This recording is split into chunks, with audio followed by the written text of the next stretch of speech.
Directo.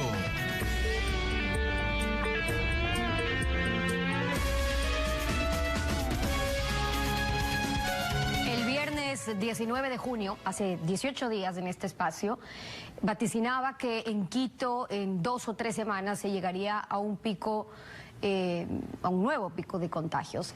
Daniel Simancas, el director de investigaciones epidemiológicas de la UTE. Bienvenido a Contacto Directo. Buenos días. Buenos días, muchas gracias a Ecoavis y Contacto Directo. A usted por acompañarnos. ¿Ya se alcanzó ese pico esta semana o aún falta?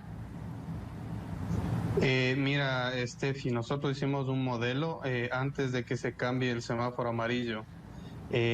Vaticinamos que podríamos tener un pico hasta el 10 de junio, pero con un grupo poblacional que podría salir a las calles y un contacto por cada persona de al menos 25 más. Si es que se siguen relajando las medidas, tenemos que hacer otro modelo para saber hasta dónde podría alcanzar este pico. Nosotros el pico que calculamos antes del 3 de julio, que se cambió, del 3 de junio, perdón, vaticinaba que empezaba este pico el 17 y 18 de junio y que terminaría el 10 de julio con una pequeña meseta de casos, pero probablemente esto no se dé, es decir, logramos determinar este pico, pero no sabemos hasta cuándo va a alcanzar de acuerdo a los nuevos cálculos y al nuevo relajamiento de medidas y a lo que ingresó el sector público, ¿no? Pero ¿qué es lo que tenían previsto incluso para los primeros días de julio, incluso en ese estudio? En este estudio, el 1 de julio había un pico importante en la capital y coincidió con nuestro modelo, es decir, el modelo utiliza datos internacionales, modelos de susceptibilidad, utiliza no solamente datos nacionales. Entonces, lamentablemente la información que brinda el Ministerio de Salud es escasa. Sin embargo, a pesar de que no se hacen pruebas de que la información es escasa, este modelo se adaptó muy bien y vemos que hasta el 10 de julio tendremos el pico máximo de acuerdo a nuestro modelo. Como te decía, hay que volver a hacer el modelo porque ha entrado un grupo de población del sector público importante y el modelo tiene que cambiar. Y ahí ven ustedes la relación directa que hay entre mayor movilidad con el contagio. Ya le voy a preguntar sobre eso, pero la Federación Médica hablaba de un desbordamiento del sistema de salud en Quito, que había casos de enfermos que habían muerto en las ambulancias, que están a la espera de camas. El ministro de Salud sobre eso nos dijo lo siguiente. Y cuando yo le digo 775 camas, le hablo con la verdad. ¿Hay pacientes en espera? Por supuesto que hay pacientes en espera. Esos pacientes no esperan fuera de los hospitales. Los pacientes son acomodados y son atendidos de una manera adecuada. Volver a rojo es una tontería, es una bobería. Si tenemos todo el Ecuador, o principalmente Quito, por ejemplo, no diría yo ni siquiera en rojo y en amarillo, sino en muchos sectores completamente en verde. El control no se puede hacer de esta pandemia a nivel de los hospitales, entendámoslo. Esto se debe hacer a través de una responsabilidad individual. ¿Cómo ven ustedes esa realidad que va cambiando cada día que avanza este virus? Perdido totalmente de la realidad del señor ministro. Tienen que entrevistar a los actores que están en la primera línea, a los intensivistas. Cuando nosotros estamos en los chats de los médicos no hay camas, hay un déficit de 90 camas de hospitalización en Quito hasta el 4 de julio y de 50 camas de terapia intensiva. Parece que no se entiende la necesidad de un respirador mecánico. Un respirador mecánico se le conecta a un paciente cuando este paciente no puede respirar. ¿Cómo puede haber una lista de espera de pacientes que requieren ventilación mecánica? No pueden estar sentados en una silla recibiendo oxígeno y dice el ministro que la atención ha sido adecuada. Eso es totalmente falso, Estefanía. Las unidades de cuidado intensivo están colapsadas y es el principal indicador para que tú relajes las medidas. No es cierto.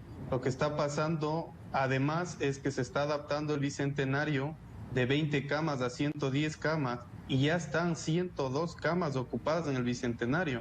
Entonces, hay muchas más camas que requieren, muchos más pacientes que requieren una cama de hospitalización y cuidado intensivo. Hay que sumar las que están ya ocupadas en el bicentenario y la lista de espera que es del ministerio. También hay informes preliminares del IES, del hospital del IES, que hay aproximadamente 80 pacientes que requieren también hospitalización. Ahora, es decir, abrir más camas no es la solución. Y en el asunto de fondo sobre relajar las medidas, que era el tema que a usted le preocupaba, estas medidas de relajamiento, pasar a la luz amarilla en Quito como se tomó la decisión. ¿Por qué? Porque que la economía no aguantaba más en un semáforo rojo, pero con un rojo la gente, al ver al amarillo más bien, y ya no un rojo, entiende ya no hay tanto riesgo, ya podemos salir, ok, las reuniones, cuando entonces es todo lo contrario. ¿Qué antecedentes tienen o están viendo que pasa con el contagio cuando la gente empieza a perderle el miedo al virus?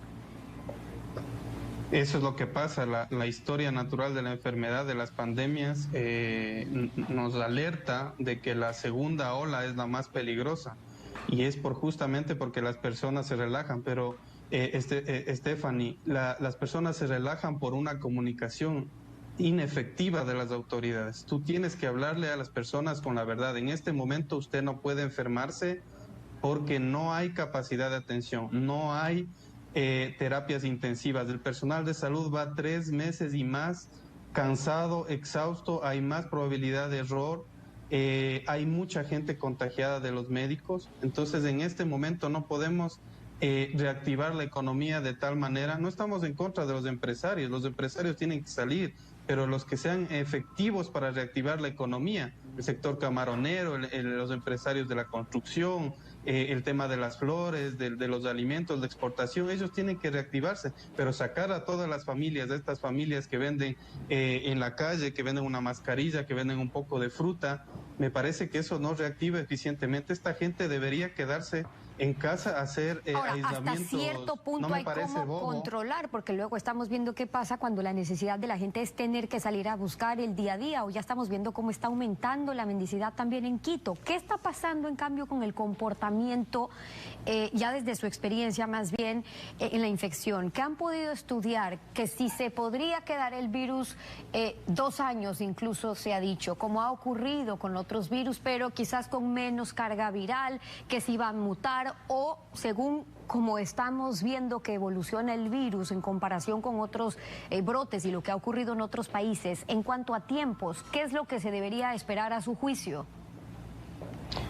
En tiempo se debería hacer aislamientos inteligentes, es decir, lo que hizo Argentina, vio que la población o que se producían brotes en algunos barrios, en algunos sectores, y tiene que regresar la gente a aislamiento. No me parece descabellado, como dice el ministro.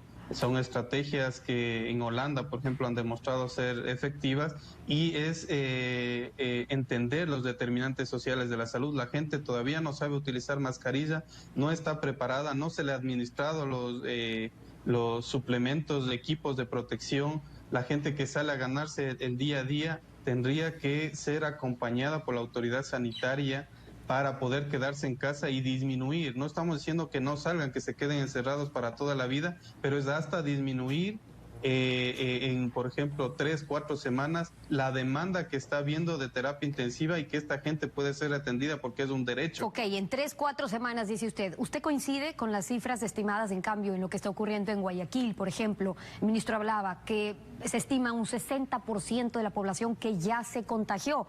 Por eso, de hecho, eso nos aleja de las cifras oficiales en cuanto al número de contagios, porque una cosa es lo que se reporta, los casos oficiales, y otros los que han tenido la enfermedad pero ni siquiera se enteraron. Si estiman un 60%, siendo un porcentaje tan alto y dada esa esperada inmunidad, ¿no se podría prever que aquí, en Guayaquil me refiero, todo pase más rápido? Bueno, las consecuencias de que pase más rápido son las vergüenzas internacionales que tenemos, porque ocupamos los primeros lugares en exceso de mortalidad, y Guayas es el sector, luego de Lombardia en Italia, que ocupa el segundo lugar de más muertes. Entonces, el indicador principal de manejo de esta pandemia, lo que va a ser juzgado a los gobiernos, es por las muertes que pudieron evitar. No creo que el 60% de Guayas esté infectado. No sabemos la metodología del estudio, con lo cual se estimó este porcentaje. Acaba de salir ayer un artículo en España, que fue uno de los países más afectados del mundo y tiene tan solo el 5% de inmunidad, y es porque todavía no se ha llegado a determinar si los pacientes que se recuperan hacen realmente anticuerpos efectivos o neutralizantes de la infección. Es decir, probablemente en España haya pacientes que se han recuperado, pero que no han generado anticuerpos y que se puedan volver a infectar. Entonces ellos están empezando ya a tener en cuenta que la segunda ola podría reinfectar a algunos pacientes. Todo está en investigación y hay que ser muy cautos. El director del Centro de Investigación de la UTE, Daniel Simancas, acompañándonos hoy en Contacto Directo. Gracias por haber estado con nosotros. Estefanía, un placer. Igualmente, 7:12.